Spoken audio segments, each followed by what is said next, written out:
अगर आपने अभी तक इस चैनल को सब्सक्राइब नहीं किया तो सब्सक्राइब जरूर कर लें और बेल आइकन को दबाना ना भूलें। हेलो डियर स्टूडेंट्स, जैसा कि आप बोर्ड पे देख रहे हो, मोशन का लेक्चर 3 हम लोग आज स्टार्ट कर रहे हैं। मैं चाहता था कि पिछले लेक्चर में ही यानी लेक्चर 2 में ही मोशन को हम लोग खत्म कर दें, लेकिन किन्हीं वजह से वो नहीं हो पाया, इसलिए हमें लेक्चर 3 भी लेके आना पड़ा। तो आज हम लोग मोशन के लेक्चर 3 में एक्सेलरेशन को डिफाइन करेंगे।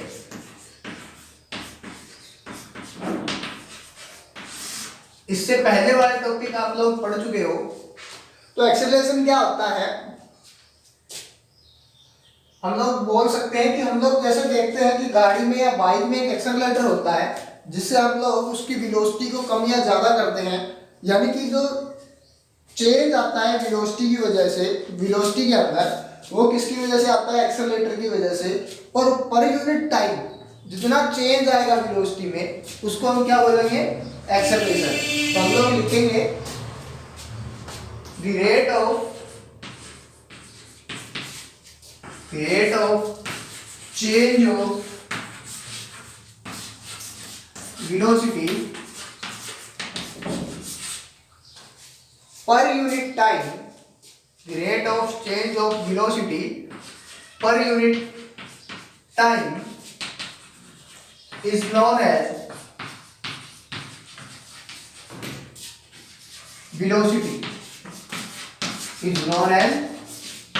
velocity, यानी कि जो एक्सेलरेशन के अंदर क्या होगा कि वेलोसिटी के अंदर जो चेंज आएगा पर यूनिट टाइम, यानी कि एक यूनिट टाइम में, यानी कि एक सेकंड के अंदर हम बोल सकते हैं, एक मिनट के अंदर हम लोग बोल सकते हैं, 1 आवर के अंदर हम लोग बोल सकते हैं, यानी कि यूनिट टाइम में जितना चेंज आएगा वेलोसिटी के अंदर उसको हम क्या बोलेंगे, एक्सेलरेशन।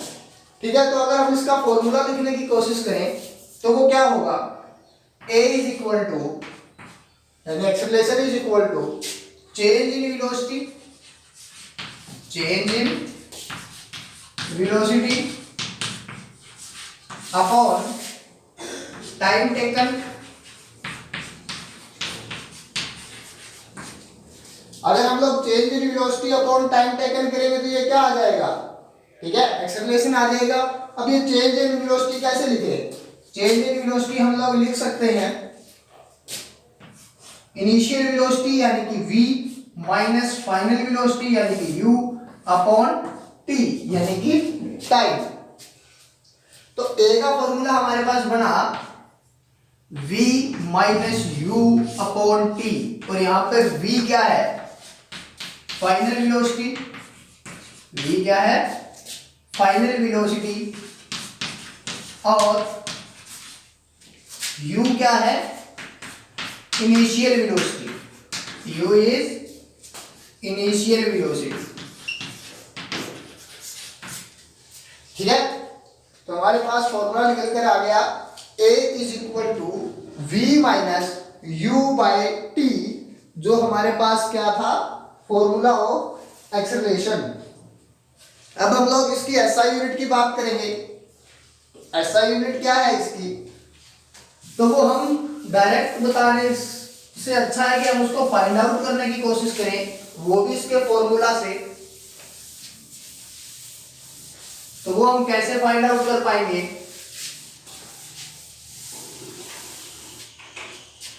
हम लोग लिखेंगे SI unit of velocity, sorry acceleration.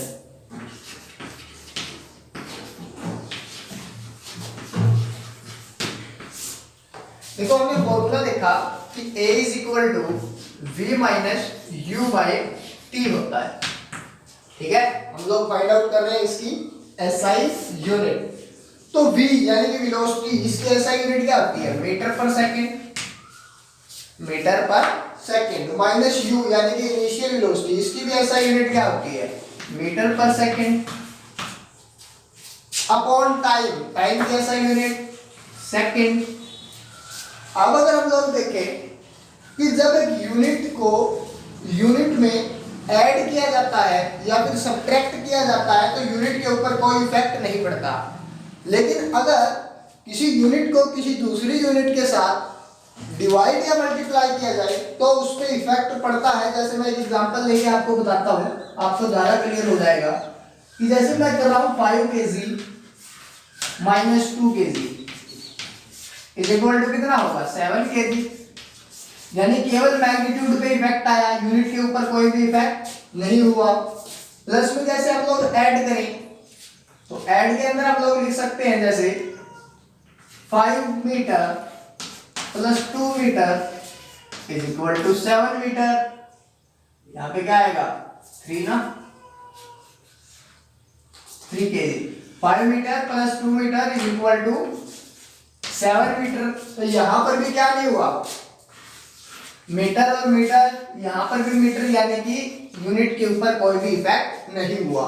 लेकिन वही अगर हम लोग जैसे एरिया का फॉर्मूला लिखते हैं लेंथ इनटू ब्रेथ, और लेट कर लेते हैं कि लेंथ है आपकी 3 मीटर और ब्रेथ है आपकी 5 मीटर, जो आपका एरिया था है वो कितना होगा 15 मीटर स्क्वायर, 15 मीटर स्क्वायर, यानी कि यहां पर हमने यूनिट को भी क्या कर दिया, मल्टीप्लाई कर दिया। प्लस में अगर डिवाइड, जैसे स्पीड का फॉर्मूला लें 400 मीटर अपॉन 10 सेकेंड, यानी कि 40 मीटर पर सेकेंड। यहां पर भी क्या हो रहा है, साथ ही साथ यूनिट के ऊपर इफेक्ट पड़ रहा है, बट इसमें इफेक्ट नहीं आता एडिशन में यूनिट के और सब्सट्रैक्शन में, मल्टीप्लाई और डिवाइड करने पर इफेक्ट पड़ता है। तो यहां पर ये चीजें मैं आपको इसलिए बता रहा हूं कि जैसे हम एक्सेलरेशन की ऐसा यूनिट निकाल रहे हैं, तो ये metre per second minus metre per second, इसको हम लिख सकते हैं मीटर पर सेकंड, ठीक है, क्योंकि इसके ऊपर कोई भी इफेक्ट नहीं होगा। अपॉन में एक और सेकंड है तो सेकंड, यानी कि ऐसा unit of acceleration is metre per second square. यहां पर क्या हुआ, इन दोनों की मल्टीप्लाई हुई, तो ये आपकी निकल के आ गई ऐसा यूनिट ऑफ एक्सेलरेशन, ऐसा यूनिट ऑफ एक्सेलरेशन। अब हमें क्या करना है, अब हमें पढ़ना है uniform motion, sorry uniform acceleration और non uniform acceleration. Uniform acceleration और non uniform acceleration.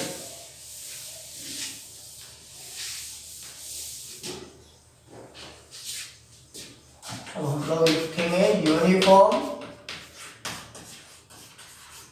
Acceleration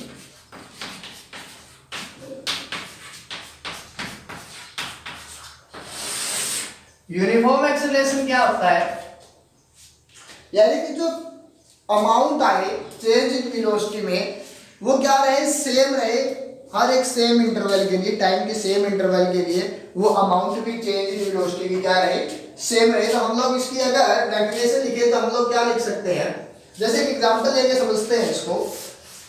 late कर लीजिए ये कोई कार थी, इसकी जो इनिशियल स्पीड थी वो 0 थी, यानी u इज इक्वल टू 0, समझ रहे हो आप, यानी कि ये क्या थी, रेस्ट पे थी।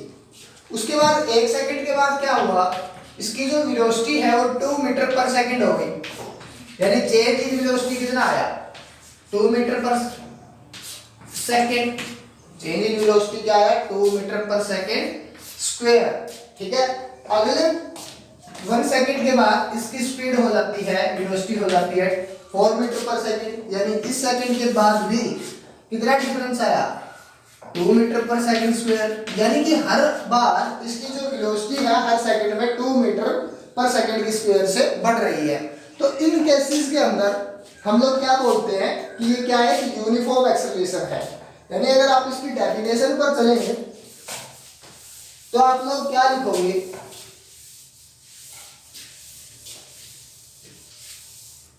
Uniform acceleration is defined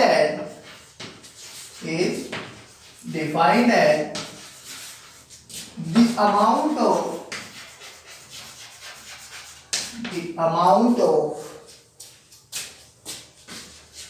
change in velocity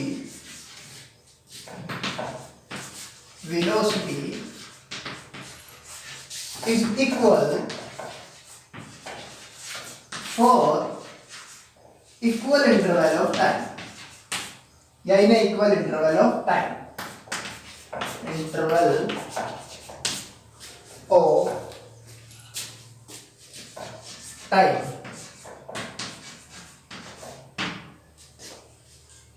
इसके अंदर भी क्या नहीं हो सकता कि ये इंटरवल कितने छोटे होंगे इस बात का कोई इफेक्ट नहीं पड़ेगा, तो आप बाद में लिख सकते हो no matter how small these intervals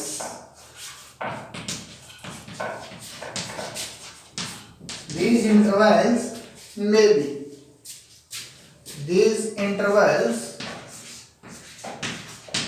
may be यानी कि ये कितने छोटे हो सकते हैं, ठीक है। इंटरवल इस बात का इफेक्ट नहीं पड़ता है, लेकिन यूनिफॉर्म एक्सेलरेशन के लिए ये जरूरी है कि जो चेंज इन वेलोसिटी का अमाउंट है वो इक्वल रहे हर एक इंटरवल ऑफ टाइम के लिए, इक्वल इंटरवल ऑफ टाइम के लिए।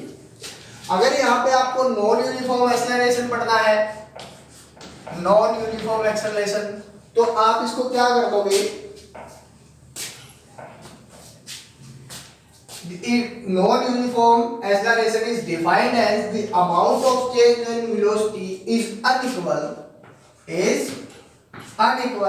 for equal interval of time, no matter how small these intervals may be। तो ये आपका क्या बन जाएगा, नॉन यूनिफॉर्म एक्सेलरेशन बन जाएगा। इसके बाद जो आपको पढ़ना है वो है रिटार्डेशन। क्या पढ़ना है, रिटार्डेशन। रिटार्डेशन केवल एक टर्म है, ठीक है, जो कि नेगेटिव एक्सेलरेशन को हम लोग बोलते हैं।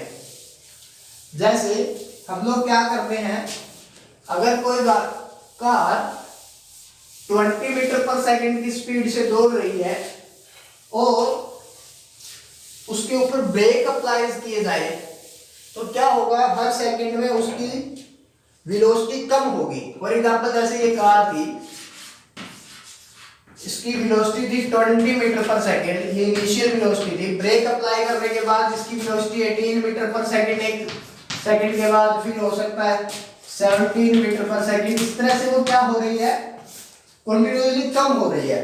तो अगर हम ऐसे ये एग्जांपल लेते हैं, इसकी फाइनल वेलोसिटी है 18 मीटर पर सेकंड और ये इसकी क्या है, initial velocity 20 metre per second. यहां से अगर हम एक्सेलरेशन निकालने की बात करें तो क्या होगा, final velocity minus initial velocity, final यानी कि 18, इनिशियल यानी कि 20, बाय में टाइम लेट कर लेते हैं 1 सेकंड है, तो ये कितना आ गया, -2 मीटर पर सेकंड स्क्वायर, ठीक है। तो ये नेगेटिव एक्सेलरेशन हो गई। अगर आपने इसको नाम एक्सेलरेशन दिया है तो आप लिखोगे -2 metre per second square.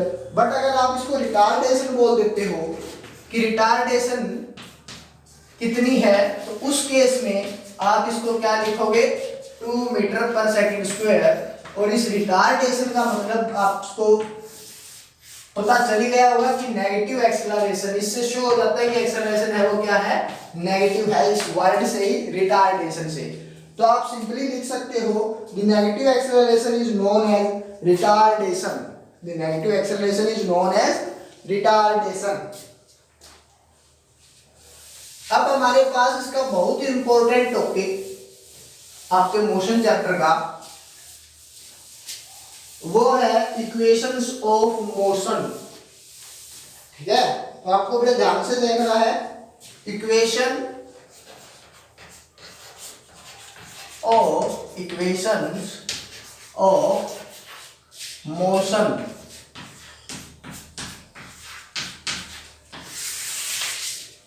Equation of motion, देखिए हमारे पास टोटल 3 इक्वेशंस हैं जो हमें इसमें पढ़नी है, ठीक है। तो आपकी जो फर्स्ट इक्वेशन है वो है, देखिए हम लोगों ने अभी एक्सेलरेशन निकाला था, उसका फॉर्मूला था a = v - u / t, ठीक है। a = v - u / t, ये फर्स्ट इक्वेशन है, फर्स्ट इक्वेशन ऑफ मोशन।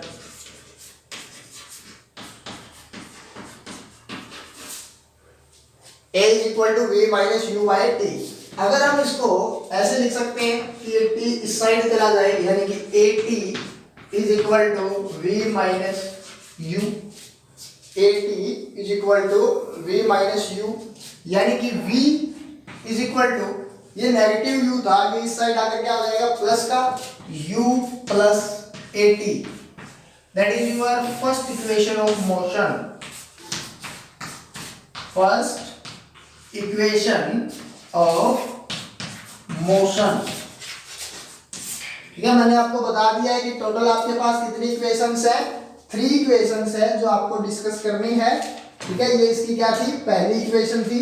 अब जो हमारे पास दूसरी इसकी इक्वेशन है वो हम लोग फाइंड आउट करने की कोशिश करेंगे कि दूसरी इक्वेशन है वो क्या है।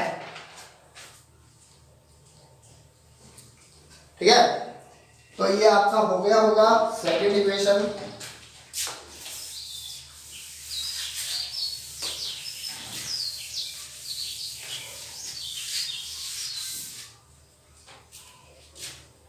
Second equation of motion. देखो इसके स्टार्टिंग हम लोग करते हैं एवरेज वेलोसिटी से। एवरेज वेलोसिटी, एवरेज वेलोसिटी क्या होती है, initial velocity plus final velocity bye 2, that is average velocity. ठीक है, अब एक बात बताओ आप कि जैसे वेलोसिटी का फॉर्मूला होता है डिस्प्लेसमेंट अपॉन टाइम। ठीक है, अगर मैं इसको टाइम से मल्टीप्लाई कर दूं, यानी कि वेलोसिटी को क्या कर दूं टाइम से मल्टीप्लाई, तो ये क्या हो जाएगा डिस्प्लेसमेंट, ये क्या बन जाएगा डिस्प्लेसमेंट। तो मैं क्या कर रहा हूं, इस इक्वेशन के अंदर आप लोग ऐसा भी लिख सकते हैं multiply t both sides, both side, यानी कि v cross t, v cross t, v average cross t is equal to u plus v by 2 into में t। ठीक है, यहां से क्या होगा, ये बन गया s is equal to u plus v by 2 into में t। अभी हमने क्या पढ़ा था कि v जो होता है वो किसके इक्वल होता है, u प्लस ए टी के, v is equal to u plus a t. तो जो ये वैल्यू है v की वो हम यहां पुट कर देंगे। ठीक है, तो क्या कर रहे हैं, s is equal to u as it is u plus में v की जगह क्या डालना है, u plus a t, u plus a t और बाय में 2 और इंटू में t। यहां तक आपको कोई भी डाउट नहीं होगा।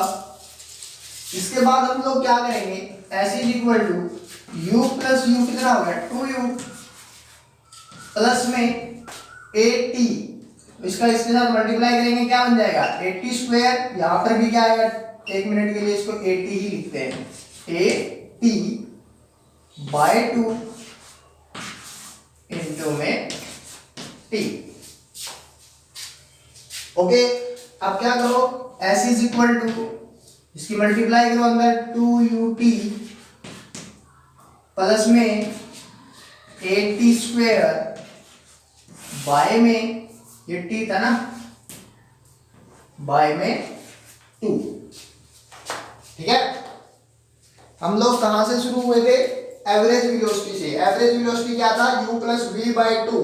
हमने क्या किया, दोनों साइड t से मल्टीप्लाई किया तो हमारे पास ये आ गया v एवरेज इंटू 2, यहाँ पे u प्लस वी बाई 2 और इंटू में भी t। v average into t हमारा डिस्प्लेसमेंट बन गया, ये था u प्लस वी बाई 2 इंटू में t एज इट इज लिखा। हमने फिर क्या किया, इस v की जगह u प्लस 80 पुट कर दिया, तो ये क्या बन गया, s इज इक्वल टू, यहाँ v था, v की जगह क्या पुट कर दिया u प्लस 80, बाई में 2 था, बाई में 2 एज इट इज इंटू में t। यहाँ पर s को क्या लिखा, u plus u 2u plus में 80 अपॉन में 2। अब इस t को अंदर मल्टीप्लाई कर रहे हैं तो s is equal to 2u into में t, 2ut प्लस में 80 into t equal to 80 square upon में 2। इसके बाद हमें क्या करना है,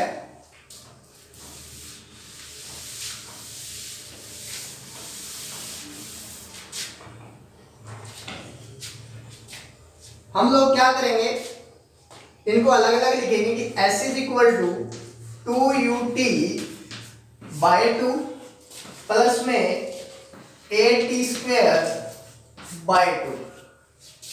ठीक है, अलग अलग हमने इसको लिखा। इसके बाद हम लोग को क्या करना है, 2 से 2 कैंसिल। ठीक है, तो s इज इक्वल टू क्या बचा, ut,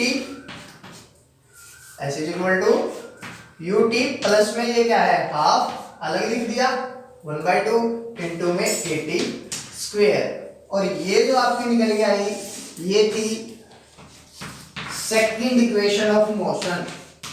second equation of motion, ये आपको क्वेश्चन सोल्व करने के लिए हेल्प करेगी। ठीक है, इसलिए ये इंपॉर्टेंट है कि इससे हम लोग इजीली क्वेश्चन निकाल पाएंगे। s is equal to ut plus half 80 square. जैसे किसी क्वेश्चन में डिस्प्लेसमेंट पूछा है, इनिशियल वेलोसिटी पता है, टाइम पता है और एक्सेलरेशन पता है, तो हम लोग उससे डिस्प्लेसमेंट फाइंड आउट कर पाएंगे। तो ये सारी चीजें, इनको निकालने का मेथड आप लोग नोट कर लीजिए। और फिर हम लोग लास्ट में करते हैं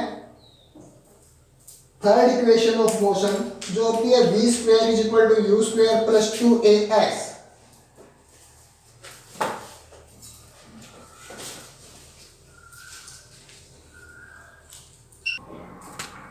नोट हो गया होगा। अब हम लोग इसकी थर्ड इक्वेशन डिस्कस करेंगे।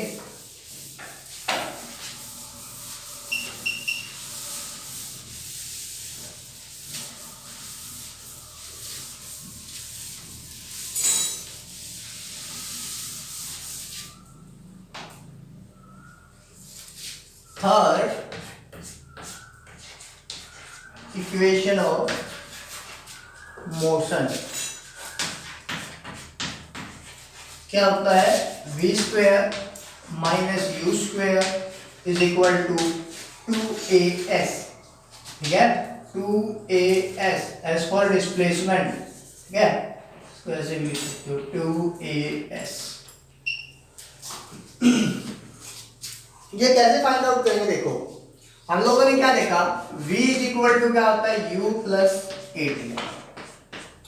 ठीक है, यानी कि अगर मैं 80 इज इक्वल टू लिखूं तो वो होगा v minus 80 is equal to v minus u। और a इज इक्वल टू क्या हो जाएगा, a इज इक्वल टू होगा v माइनस u और ये t नीचे, यानी कि यहाँ a की वैल्यू आ गई v minus u upon t।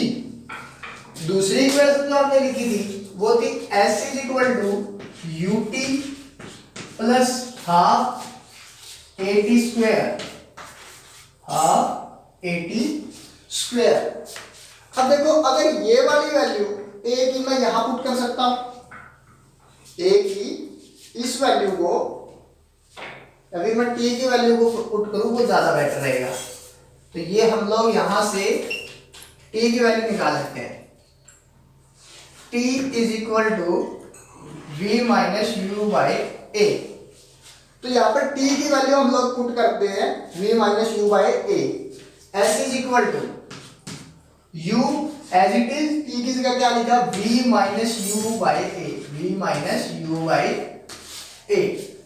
ठीक है, t की जगह क्या पुट कर रहे हैं, v minus u by A plus में 1/2 a, यहां पर भी v minus u by what, a, और इस पूरे का स्क्वायर। ठीक है, हमने क्या किया था, v is equal to u plus 80 लिखा, 80 u को इस साइड ले गए, यानी कि v minus u is equal to 80 रह गया। t की वैल्यू फाइंड आउट कर ली v minus u by a। अब हमने दूसरी इक्वेशन लिखी मोशन की, s is equal to ut plus half 80 square. उसके बाद हमने क्या किया, t की वैल्यू को इस इक्वेशन के अंदर पुट किया। पुट करने के बाद हमें क्या मिला कि u तो एज इट इज लिखा, t की जगह हमने यहाँ से v माइनस यू बाई ए को उठा लिया, प्लस में हाफ a, t की जगह फिर से v माइनस यू बाई ए, और इसका t स्क्वायर था तो इसका भी स्क्वायर हो गया। इसके बाद हमें क्या करना है, इसको थोड़ा सोल्व करते हैं। S is equal to u v, u into में v माइनस में यू स्क्वेयर प्लस 1/2 a, ये देखिए v माइनस यू का स्क्वायर और upon a square. v minus u का स्क्वायर क्या होता है, a square minus b square.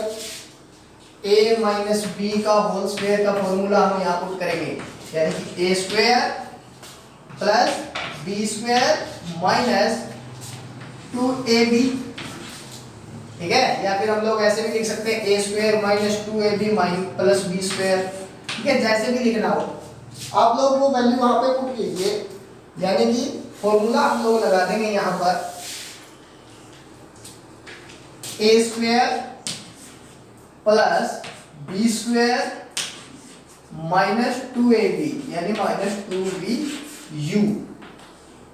Got it, कि v क्या है अपना, ठीक है, a और ये b है, तो ये क्या हो जाएगा v square plus u square minus 2ab यानी कि 2vu अपॉन ये क्या है a, तो इसका स्क्वायर ओपन करेंगे तो ये क्या बन जाएगा a स्क्वायर,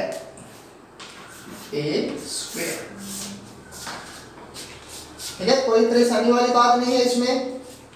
अब आप लोग क्या कीजिए, इस स्क्वायर को इस a से कैंसिल कर दीजिए, ठीक है। ये स्क्वायर क्या हो जाएगा a से कैंसिल, तो s जो निकल के आएगा वो होगा uv minus u square plus half of v square plus u square minus 2vu या uv, जो भी आप लिखना चाहो, 2v और u अपॉन में स्क्वायर तो कैंसिल ही हो गया, तो हमारे पास बचा केवल a, ठीक है। स्क्वायर कैंसिल हो गया तो हमारे पास क्या बचा, केवल a बचा। और हम लोग एक a यहाँ पर मिस कर रहे थे, सॉरी, ये क्या था uv minus u square upon में क्या था a, और यहाँ पर भी फिर अपॉन में क्या आ जाएगा a, ठीक है। अब हम लोग क्या करते हैं, इन दोनों का एलसीएम लेते हैं और इसको आगे बढ़ाते हैं। हमारा फाइनल रिजल्ट क्या पहुंचेगा, v square minus u square is equal to 2as। तो आप लोग क्या लिखोगे, s इज इक्वल टू, या इसको एक बार छोड़ रहे हैं, इज इक्वल टू,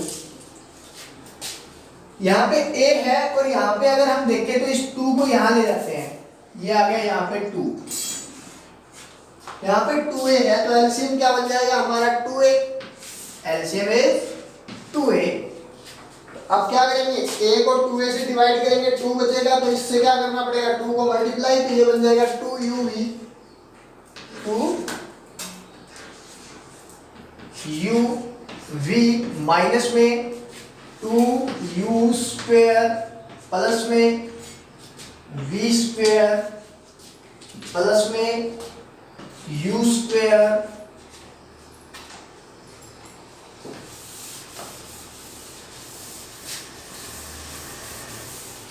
हम लोग यहाँ तक आ चुके हैं, v स्क्वायर प्लस में u स्क्वायर माइनस का 2uv,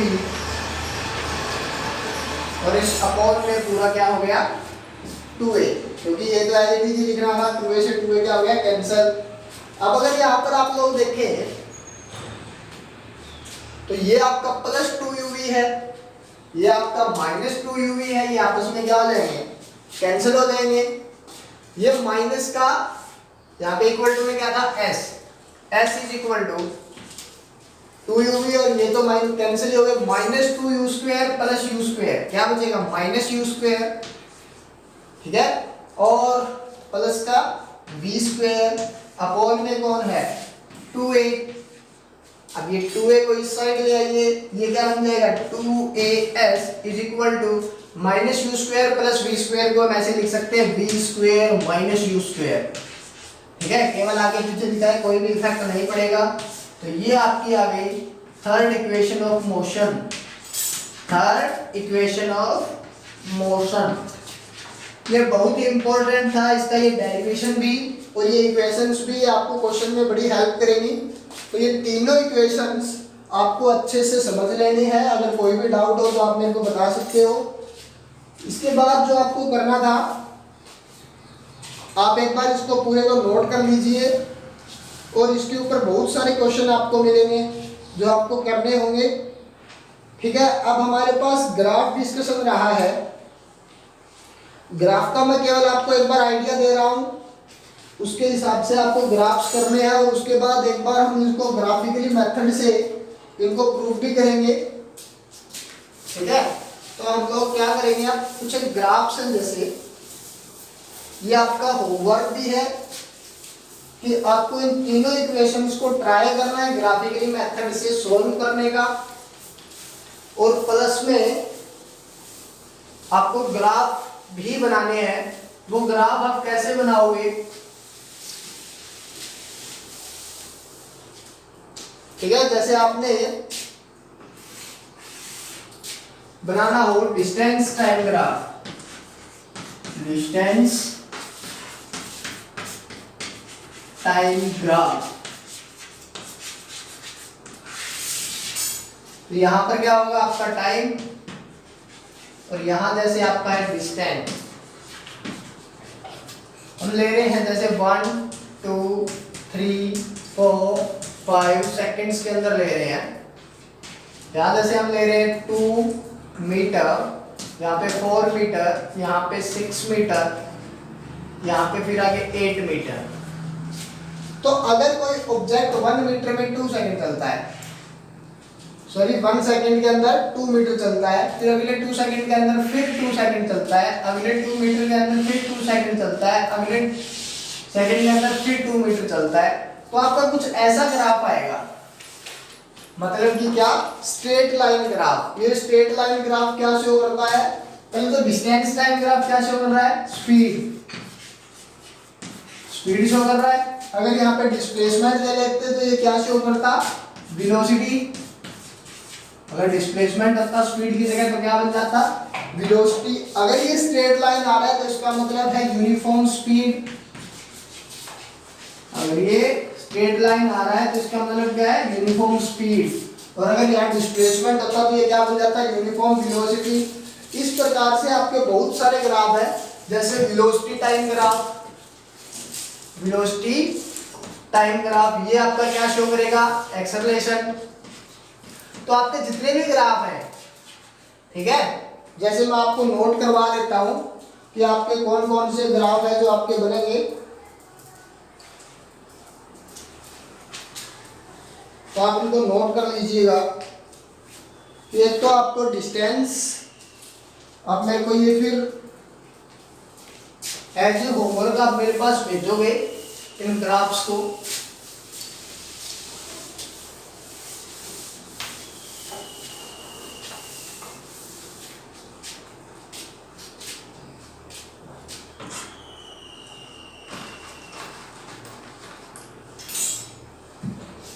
आपको बताना है डिस्टेंस टाइम ग्राफ, ठीक है। आपको बनाना है velocity time graph,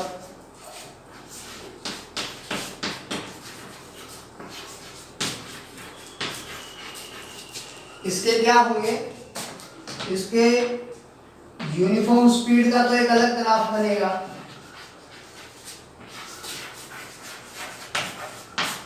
non uniform speed का एक अलग ग्राफ बनेगा,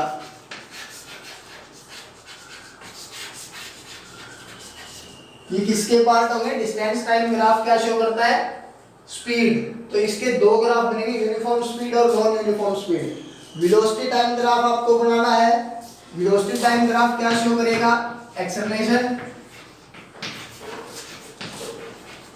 इसके भी दो ग्राफ बनेंगे, यूनिफॉर्म एक्सेलरेशन और नॉन यूनिफॉर्म एक्सेलरेशन।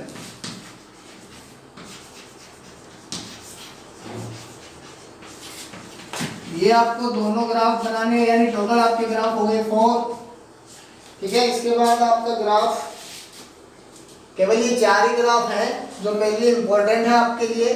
प्लस में आपको क्या करना है, ट्राई करना है इक्वेशंस ऑफ मोशन को, इक्वेशंस ऑफ मोशन को ग्राफिकल रिप्रेजेंट करना है आपको, ठीक है। ग्राफिकली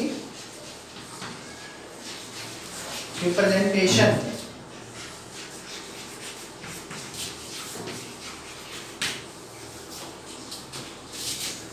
इक्वेशंस ऑफ मोशन की ग्राफिकली रिप्रेजेंटेशन देनी है। प्लस आपके लिए और होमवर्क है एनसीईआरटी के टेक्सचुअल प्लस एक्सरसाइज के क्वेश्चन आपको ट्राई करने हैं। इसके लिए एक अलग से वीडियो बनाई जाएगी एनसीईआरटी क्वेश्चंस टेक्सचुअल और एक्सरसाइज के लिए। हो सकता है उसके अंदर ग्राफिकली रिप्रेजेंटेशन भी बताया जाए इक्वेशन ऑफ मोशन का, ठीक है। तो अभी आपके लिए आपको ये वर्क करना है और ये आपका पूरा चैप्टर कंप्लीट हो चुका है। आप इसको इजीली अब कर सकते हो, इसके सारे क्वेश्चन कर सकते हो, ठीक है। कोई भी प्रॉब्लम आए आप वो मेरे को सेंड कर सकते हो। Okay, thank you.